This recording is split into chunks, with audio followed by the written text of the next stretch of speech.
저는 가끔씩 저 자신에게 이런 질문을 합니다. 조 목사, 너의 삶의 목적이 무엇이냐고 저 자신에게 질문을 합니다. 내가 살아가는 목적이 무엇이고 내가 사는 이유가 무엇인가를 저 자신에게 질문을 던지고 저 자신을 점검을 합니다. 자주 질문을 합니다. 여러분들도 그러시리라고 생각을 합니다.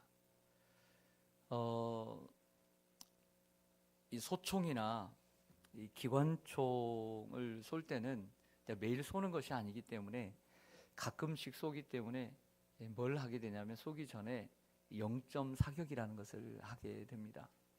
0점 사격은 뭐냐면 사격을 할 때 이제 실제로 전쟁을 할 때는 뭐 사람을 쏴야 되겠지만 우리가 이제 연습을 할 때는 이제 표적을 쏘게 되거든요. 그래서 뭐 50m, 100m, 200m 사격을 하는데 이제 길기 때문에 그 잘 맞추기 위해서는 뭘 해야 되냐면 이제 0점 사격을 합니다. 뭐 0점에다 맞추는 게 아니고요. 먼저는 이제 내 눈과 그리고 이 눈에 가까운 이 가늠자라는 게 있습니다. 거기 보면 동그란 게 있는데 거기에 구멍이 하나 뚫려 있어요. 거기를 일단 맞추고 그리고 저 멀리 저 총구에 보면 이렇게 이제 나와 있는 이렇게 세모나게 이렇게 나와 있는 곳이 있습니다. 이게 가늠쇠라고 해요. 그래서 내 눈과 이 가늠자 동그라미와 그리고 저 끝에 있는 그 가늠쇠 윗부분을 동그랗게 맞춰서 이 세 부분을 일직선상에 두고 총을 숨을 중간 이렇게 내쉬면서 움직이지 않는 상태에서 쏴야 됩니다. 그러면 정확한 표적이 맞겠죠. 근데 항상 그런 게 아니에요. 가늠자와 가늠쇠가 부동하고 움직이지 않는다고 해서 거기를 맞췄다고 해서 되는 게 아니라 총을 쏘는 사람의 이 시선에 따라서 달라져요. 그래서 일반적으로 세 발을 먼저 쏘게 됩니다. 세 발을 쏴서 나는 표적이 여김에도 불구하고 한쪽으로 치우쳐서 총이 맞는 경우들이 있게 되는 거죠. 그러면 이 1cm 간격으로 가까이 모여 있는 그곳을 중심으로 해서 내 눈이 지금 잘못되어 있다. 어느 방향으로 잘못되어 있다라고 하는 것을 내 눈 앞에 있는 가늠자를 움직임으로써 0점을 맞추는 거예요. 좌로 편향이 되어 있는지 우로 편향이 되어 있는지를 알아서 맞춰가는 거죠. 그래서 맞춤으로써 다시 한번 쏘게 되면 이 중앙의 표적에 가까이 가게 되는 거예요. 이걸 0점 사격이라고 그래요. 근데 0점 사격을 하지 않고 그냥 무조건 쏘게 되면 왜 안 되지? 왜 안 되지? 이렇게 쏘면 아무 소용이 없는 거예요. 저는 우리 자신이 영적으로도 우리의 삶이 0점 사격을 해야 된다고 생각합니다. 저는 그런 시간이 바로 오늘 같은 시간이라고 생각을 하고요. 또 자주 그래야 되겠죠.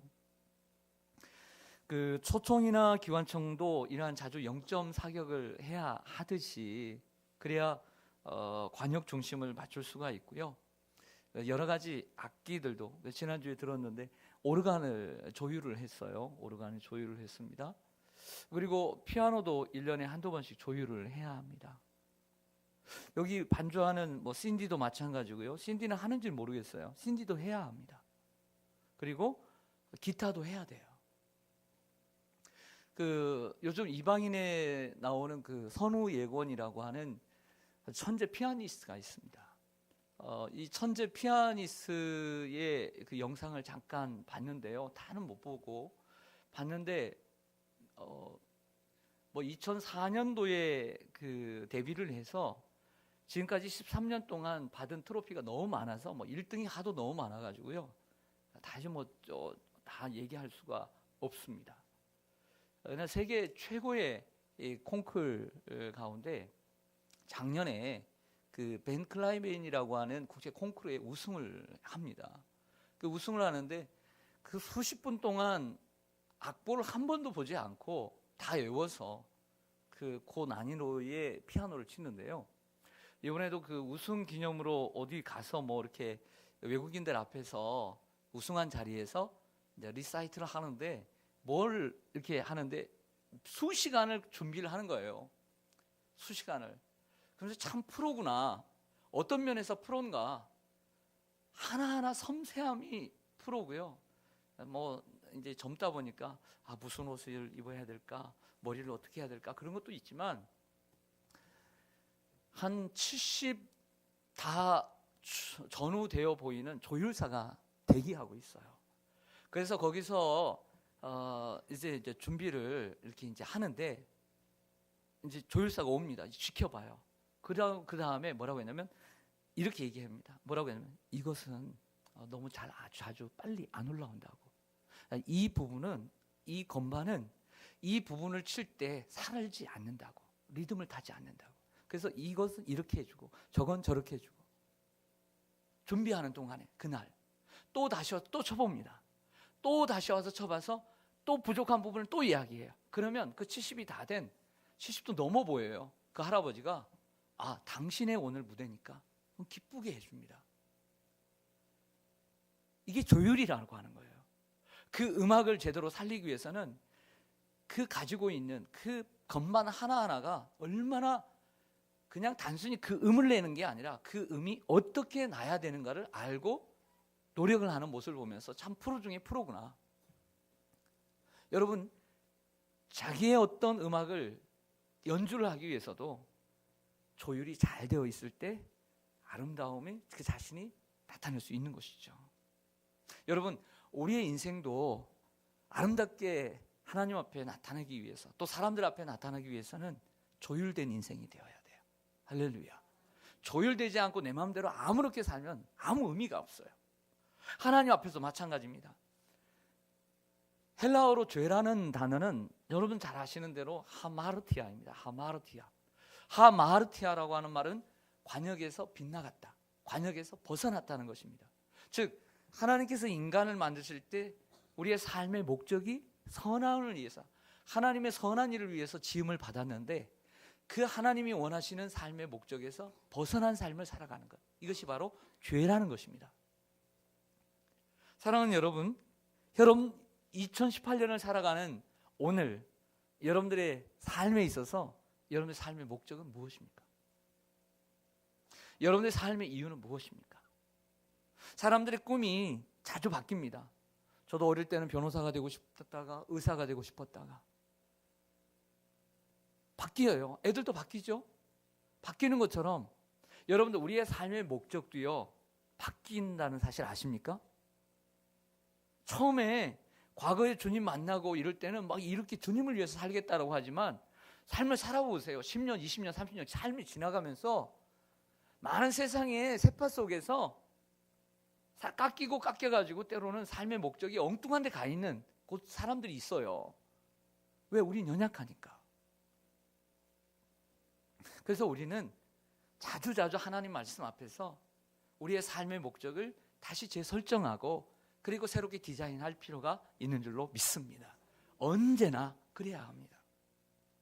빌립보서 3장의 바울의 말이 저는 그렇다고 생각해요.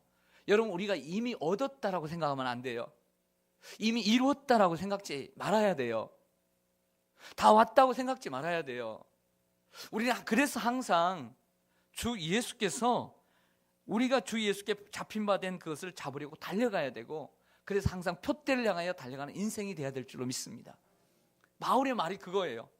나는 이미 이루었다라고 생각지 않는다는 거예요. 다 됐다고 생각지 않다는 거예요. 그래서 나는 주 예수께 잡힌 바 된 그것을 향하여, 표대를 향하여 항상 달려가는 인생이 되겠다라고 고백하는 본문이, 저는 이 본문을 바로 우리의 삶의 목적을 다시 디자인해야 된다라고 하는 이러한 말씀으로 받아들이게 되었습니다. 사랑하는 여러분, 우리가 여기까지 왔다고 우쭐대면 안 됩니다. 아직입니다. 그러므로 표대를 향하여 계속 달려가야 될 줄로 믿습니다. 예수님은 이 땅에 확실한 삶의 목적을 가지고 오신 줄로 믿습니다. 마가복음 1장 38절에 보면 이르시되 우리가 다른 가까운 마을들로 가자.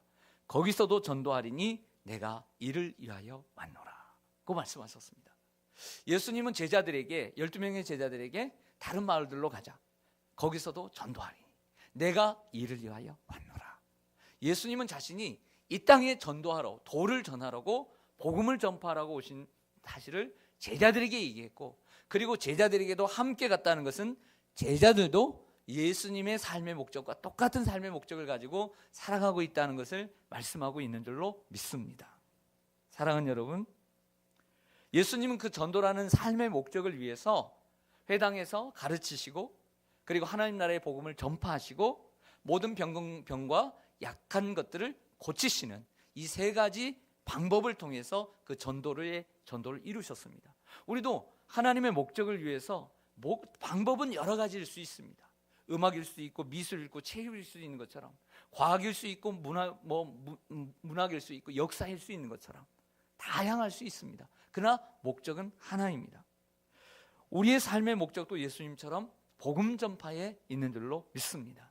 우리는 복음 전파를 위해 하나님께 부름받은 존재인 줄로 믿습니다. 마가복음 16장 15절에 너희는 온 천하에 다니며 복음을 전파하라. 예수님께서 이렇게 우리에게 명령하셨습니다. 마태복음 28장 19절에는 그러므로 너희는 가서 모든 민족으로 가서 제자를 삼아 아버지와 아들과 성령의 이름으로 세례를 베풀고 내가 너희에게 분부한 모든 것을 가르쳐 지키게 하라. 마태복음에서는 복음 전파를 또 다른 측면에서 접근합니다. 그것은 복음을 전해서 세례를 베풀어서 그들이 하나님의 사람이 되기 위해서, 또 그들에게 가르쳐서 그들이 그것도 지키기 위해서 예수님의 제자를 삼는 사역을 하라. 복음 전파는 결국 뭐냐? 예수님의 제자를 만드는 사역이다, 이렇게 말하고 있는 것이죠. 또한 여러분, 우리도 제자 삼는 사역이 우리의 삶의 목적이 되어야 될 줄로 믿습니다. 바울의 이야기를 좀 해볼게요. 우리가 잘 아는 이 사도 바울은 주후 30년에 예수님께서 주전 4년에 탄생하신 걸로 역사학자들은 거의 다 동일하게 생각합니다. 그러니까 예수님께서 십자가에 못 박혀 돌아가신 때가 주후 30년으로 봅니다. 주후 30년에 예수님을 핍박하러 예수님을 믿는 사람을 잡으러 가다가 다메섹 도상에서 예수님을 만납니다. 그 예수님을 만난 이후에 자세한 내용은 모르지만 3년 동안 사우디아라비아로 내려가서 단련을 받습니다. 그리고 후에 그의 고향인 길기야 다소로 올라가서 그 고향에서 10년 동안을 집거를 하면서 하나님을 더욱더 예수 그리스도에 대해서 연구하고 준비하는 기간을 갖습니다.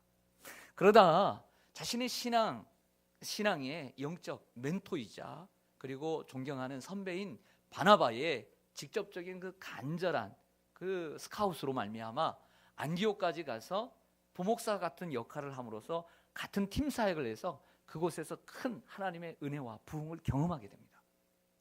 그러다가 안디옥에서 이 바나바와 함께 준비되는 사람 5명이 있었는데 그 중에 2명의 사람인 이 바나바와 사울을 하나님께서 선택하시고 교회가 선택해서 그들을 선교사로 파송을 하게 됩니다.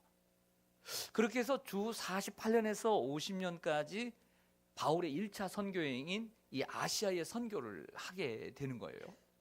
돌아와서 잠시 있다가 제2차 선교여행을 가게 됩니다. 이게 주 50년에서 52년입니다. 이것은 이제 아시아를 돌아보러 갈 요량으로 갔다가 성령의 이끄심을 받아 에게를 넘어 그리스까지 복음을 전하는 계기가 됩니다. 다시 돌아와서 주 52년에서 57년 사이에 제3차 선교여행을 떠나게 됩니다. 그게 바로 에베소를 중심으로 한 3차 선교 여행입니다. 이게 돌아와서 오늘 본문이 그것인데 예루살렘으로 자꾸 가려고 하는 거예요. 그런데 소문이 다 나서 이 사도 바울을 잡아 죽이려고 하는 사람들이 눈에 불 켜고 있고, 그리고 먹지도 않고 사도 바울을 죽이려고 하는 사람이 40명이 넘어요.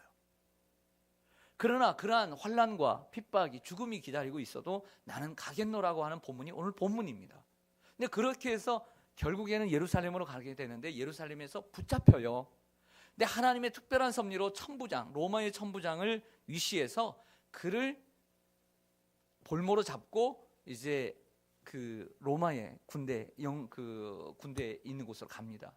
그곳에 있다가 이 가이사랴까지 밤중에 호송을 합니다. 460명을 데리고. 그래서 그 가이사랴에서 이 죄인의 몸으로 2년 동안 옥살이를 해요. 근데 그곳에서 아그리빠 왕도 만나고 헤롯 왕도 만나게 되는 거예요. 총독 앞에 서게 되고요. 그러다가 그곳에서 나는 로마의 시민이니까 로마로 가고 싶다. 그래서 그 죄수의 몸으로 배를 타고 죄수의 몸으로 가게 되는 게 로마 선교 여행이에요. 그 로마 선교 여행이 이제 주 60년입니다. 그 60년에서 2년 동안 가택연금 상태에서 복음을 전하는 내용이에요. 이게 사도행전 28장 마지막 장이죠. 하지만 그것에서 끝나지 않고 다시 한번 풀려납니다. 풀려나서 아시아와 그리스에 다시 한번 복음을 점검하고 복음을 전파하다가 다시 로마도 다시 가야 되겠다. 그래서 두 번째 로마를 가게 되는 거예요. 그 로마에 다시 가서 주 65년에 네로에 의해서 순교를 당하게 됩니다. 이것이 바울의 인생입니다. 바울의 인생을 보면 만 35년 이상 30년에서 65년 동안 그의 인생의 후반부를 오직 예수를 위해 살아갑니다. 예수를 위한 그의 삶, 너무나 여러분들 잘 아시죠? 그 예수를 위한 삶을 살아가요. 그런데 그 예수를 위한 삶이 얼마나 힘든지 여러분들 너무나 잘 아시잖아요.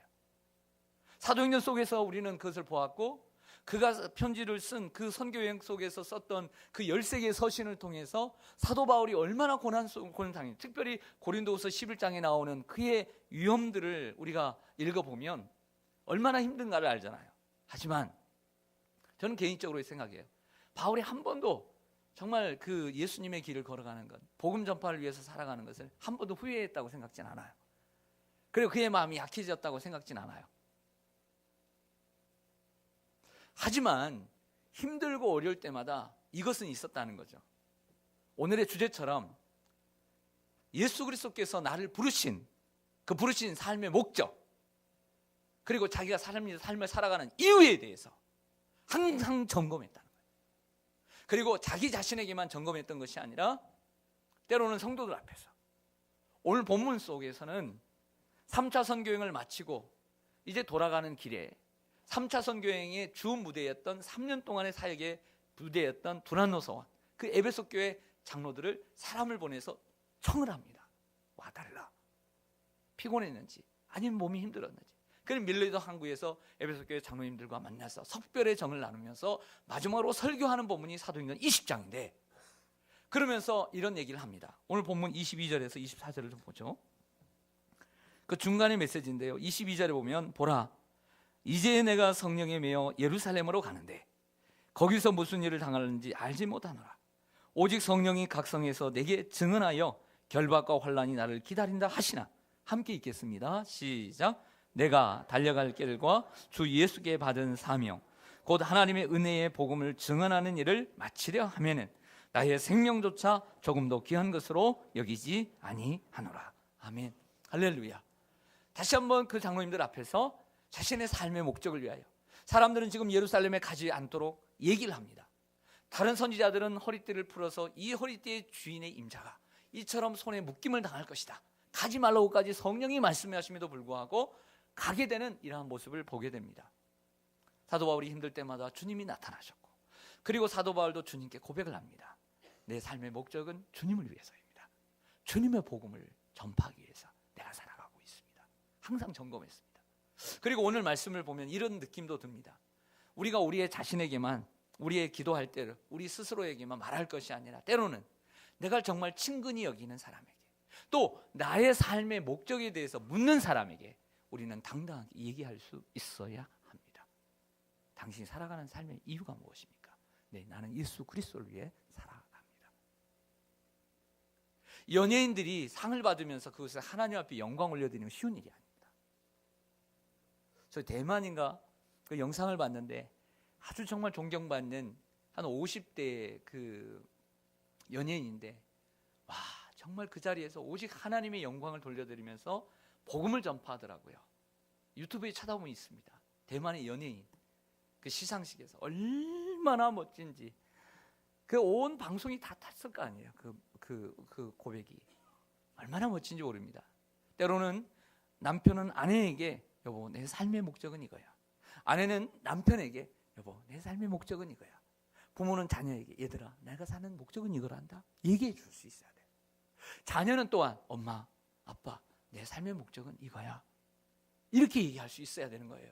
성도들에게도 그렇게 얘기할 수 있어야 합니다. 그리고 우리가 우리 성도들에게도 서로 그러한 삶을 나눠야만 합니다. 내 삶의 목적은 무엇입니까? 이렇게 해요. 사랑하는 여러분, 우리 남자 화장실에 있는 것처럼 글처럼 우리의 삶의 목표는 자주 달라집니다. 즉 우리의 삶의 목표는 정말 훌륭한 성공하는 사업가가 되는 것입니다. 때로는 평범한 직장인이 되는 것입니다. 현모양처가 되는 것입니다. 그것은 목표입니다. 목표는 다 다를 수가 있습니다. 하지만 우리의 삶의, 그리스도인의 삶의 목적은 오직 하나입니다. 동일합니다. 예수 그리스도를 위하여, 복음을 위하여, 하나님의 영광을 위하여, 영혼 구원을 위하여, 선교를 위하여. 우리가 목사가 될 수도 있고 평신도가 될 수 있습니다. 목사가 되는 것은 목표입니다. 목적이 아닙니다. 내가 큰 교회를 이루는 것은 목표일 수는 있죠. 사람들마다 그런 꿈을 꾸겠죠. 내가 큰 사업을 해서 많은 돈을 버는 것, 이건 목표입니다. 좋은 목표입니다. 하지만 목적은 아닙니다. 목표는 이루면, 다 이루고 나면 허합니다. 공허합니다. 목표를 이루고 난 다음에는 더 큰 문제가 발생할 수 있어요. 그 인생에. 목표는 계속 세워야 합니다. 하지만 우리의 목적은 달라지지 말아야 합니다. 우리는 하나님의 영광을 위해서 살아야 합니다. 우리 젊은이들이 그런 고백을 하게 되기를 원합니다. 네가 사는 목적이 무엇이니? 나는 하나님의 영광을 위해서, 영혼 구원을 위해서, 전도하기 위해서, 하나님의 선한 사업을 위해서, 하나님의 영광을 나타내기 위해서 운동하는 거예요. 하나님의 영광을 나타내기 위해서 내 삶을 살아가는 거예요. 그건 목표죠. 그러나 그걸 통해서 하나님이 영광 받으실 줄 믿는 거죠. 사랑하는 여러분, 베드로전서 2장 9절에 보면, 먼저 마가복음 10장 45절에 보면 예수님께서 이런 말씀하십니다. 인자가 온 것은 섬김을 받으려 함이 아니요 도리어 섬기려 하고 자기 목숨을 많은 사람의 대속물로 주려 함이니라. 예수님은 또 한 번 자신이 이 땅에 오신 삶의 목적을 또 한 번 피력합니다. 그것은 섬김을 위해서 왔다라고 얘기합니다. 우리가 주님의 영광을, 전도를 어떻게 합니까? 예수님께서 그들에게 필요한 복음을 가르치심으로, 선포하심으로, 병든 자를 고치심으로, 그들의 필요가 있거든요. 그들의 필요를 위해서 도와줌으로써 그들이 어떻게든지 마음이 감동이 되어서 몸이 나음으로 해서 이 주님을 알고 하나님을 알고 깨닫도록 위해서 섬긴 거예요. 할렐루야. 이웃을 섬김으로 성도들이 힘들어하고 있어요. 함께 기도하고 섬기는 거예요. 그게 섬기는 거. 아파하고 있어요. 단 하루라도 입원을 했어요. 치료를 받아요. 달려가는 거죠. 달려가서 그들과 함께 기도해 주는 거예요. 내가 당신을 사랑한다. 내가 당신을 섬긴다는 거예요. 보여줘야 돼요. 보여줌으로써 그들이 하나님의 사랑을 깨닫게 되는 것이죠. 정말 난 모르는 사람인데 우리 언니가 다니는 교회 목사님이 오셨네. 우리 오빠가 다니는 교회 장로님이 오셨네. 정말 너무 감사한 거예요. 그래서 주님을 알게 되는 것이죠. 우리는 이웃을 섬김으로써, 또 가족을 섬김으로써, 회사 동료를 섬김으로써 우리가 하나님의 영광을 드러내는 줄로 믿습니다. 섬김이에요, 섬김. 여러분, 베드로전서 2장 9절에 그러나 너희는 택하신 족속이요 왕같은 제사장들이요 거룩한 나라요 그의 소유된 백성이니 이는 너희를 어두운 데서 불러내어 그의 기이한 빛에 들어가게 하신 이의 아름다운 덕을 선포하게 하려 하심이라 라고 말씀을 하시잖아요. 우리는 거룩한 하나님의 제사장들인 줄 믿습니다. 목회자만, 목사님만, 선교사님만 하나님의 영광을 위해서 복음을 전파하기 위해서 부름받았다. 너무나 얕은 신앙이죠. 우리는 모두 다 제사장인데 우린 모두 다 하나님의 영광을 위해서 우린 부름받은 줄로 믿습니다. 거룩한 나라요 그의 소유된 백성이고, 그래서 우리를 저 죄악 가운데서 건져내신 그 하나님의 아름다움을, 그리고 예수 그리스도의 그 아름다움을 전파하기 위해서 우리는 살아가는 줄로 믿습니다. 이러한 삶을 사시기를 소망합니다. 사람의 목표는 서로 다를 수 있지만 우리 그리스도인의 삶의 목적은 하나입니다. 예수님처럼 복음을 전하고 전도를 위해서, 또한 섬김을 통해서, 그 섬김이 바로 예수 그리스도를 향한 섬김이 될 줄로 믿습니다. 예수 그리스도의 복음을 위해, 또 예수 그리스도의 사역처럼 복음 전파, 영혼 구원을 위해, 하나님의 영광을 위해서 다시 한번 우리의 삶의 목적을 다시 한번 디자인하고, 그리고 영점을 다시 한번 잡고 살아가는 우리가 되기를 주님의 이름으로 소망하고요. 오늘뿐만 아니라 여러분들에게 부탁드리고 싶은 것은 제 고백처럼 자주 우리의 삶의 목적과 내가 살아가는 삶의 이유에 대해서 자주 물으시길 바랍니다. 그리고 점검하시고 주님 앞에 날마다 표대를 향하여 나아가는 승리하는 귀한 한 해 되시기를 주님의 이름으로 축복합니다. 아멘. 기도하겠습니다.